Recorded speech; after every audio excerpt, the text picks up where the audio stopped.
I get my motivation for writing from several sources depending on what it is that I'm writing. If I'm writing for business, then the motivation is the outcome, the success of the project, the success for the client.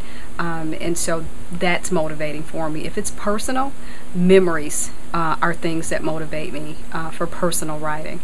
But I tap into experiences, I tap into friends, I tap into strangers, and I'm also a big fan of the written word. Period. So I'm always one clipping out quotes, and reading books and magazines, and I kind of absorb those things that I can take with me to my next project. Well, I look back at some of my old writing and I can see growth, but as with everything and everybody, there's always room for improvement. I think that as a professional, I think my writing is more in depth than it was when I was younger and less experienced, and certainly my personal writing is probably more in depth too. I mean, because my experiences have increased over the years, and my ability to tap into those experiences have, reflected in my writing.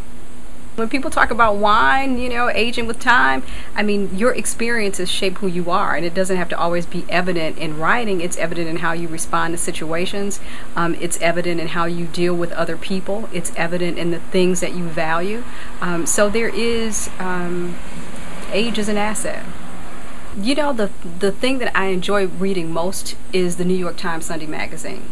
It is. I'm not a fiction person. I hate fiction. But I like nonfiction. I like magazines because I'm a cut to the chase kind of person. So I want the thumbnail. I don't like long, drawn out things. And even books that I read, I like those that get straight to the point. But the New York Times Sunday magazine is my absolute favorite publication to read. I like the ethicist.